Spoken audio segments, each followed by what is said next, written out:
Nah, karena sekali lagi kita cek bahwa bagaimana hukumnya orang yang sedang tatoan. Dia mandi.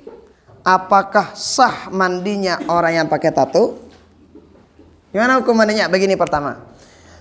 Kalau kita ketahui dia itu adalah yang pertama, dia ini orang yang awalnya kanak tela dengan nakal, maka ketika dia sedang pakai tato, silakan dia mandi pakai tato nggak apa-apa. Dia wudhu dalam keadaan bertato nggak apa-apa.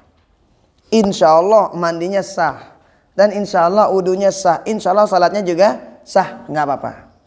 Tapi ini bukan berarti yang bertato itu hukumnya boleh pakai tato. Enggak.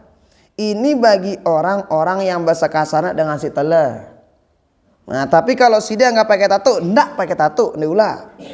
Nah, nggak usah. Ya. Nah, jadi kenapa? Karena baginda Rasul tuh saya sering sebut tuh ada sahabat datang ke baginda Nabi. Dia ini sahabat yang dia bilangnya begini sama Rasulullah, ya Rasulullah, saya pengen masuk Islam, tapi satu syaratnya ya Rasulullah, saya itu tidak bisa meninggalkan minum rum, minum khamr. Kata baginda Rasul, ya udah ente masuk Islam aja, boleh, boleh, silakan minum khamr juga. Ketika udah masuk Islam, silakan minum aja nggak apa-apa. Tetapi setelah itu ternyata baginda Rasul minta satu aja, harus jujur. Harus jujur kata baginda Nabi. Nah setelah itu ternyata ini orang benar. Dia itu setelah setiap ditanya sama baginda Rasul bilangnya iya aja. Wangi nemberem, wah gitu. Setiap ditanya. Karena kan dia janji sama Rasulullah harus jujur. Setiap ditanya harus jujur. Dan ketika ditanya udah nginum belum? Udah gitu terus selama beberapa waktu. Akhirnya ini orang ternyata merasa udah masuk imannya dalam hatinya. Dia bilangnya apa? Masa ketika saya ditanya sama Rasulullah, saya selalu bilangnya udah aja, minum. Nah sehingga apa? Sehingga dia malu. Apa yang dimaluin? Dia itu malu untuk ngapain? Malu untuk minum beram lagi. Kenapa? Cahaya sholatnya udah masuk, cahaya wudhunya udah masuk. Nah ini bagi orang-orang yang masih baru-baru taubat, maka biarkan dia dalam keadaan model tatonya masih ada. Silakan sambil dia berwudhu, sambil dia mandi, sah bagi dia saja. Tapi kalau bagi orang-orang yang udah bagus, ndak ke betato, jangan. Nah ya jangan. Ini bagi orang-orang tertentu. Kenapa? Kalau kita bilang misalnya, woi, ini sah sembahyang dah. Kenapa? Sida kan tatoan, ngapain nggak sah dong wudhu sida?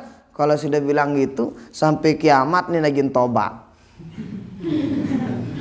Iya nggak jadi orang baik, ya kan? Sedangkan orang mau menjadi orang baik. Nah maka begitu kurang lebih iya.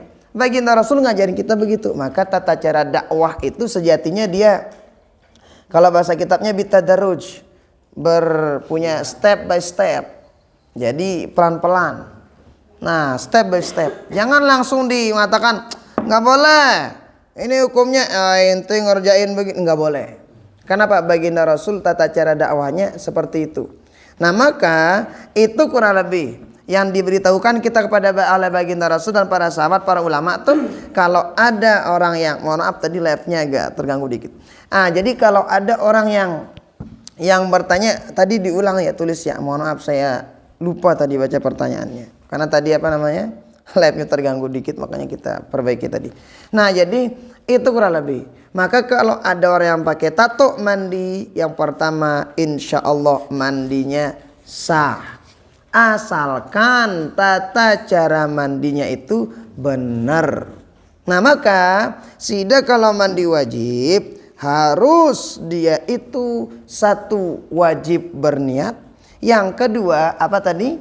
Yang kedua itu adalah hendaknya mengalirkan air ke seluruh anggota badan.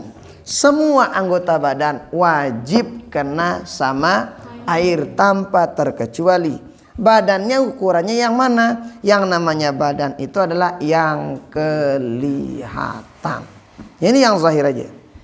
Nah, sama dengan najis. Waalaikumsalam warahmatullahi wabarakatuh. Najis itu baru disebut najis kalau dia udah keluar.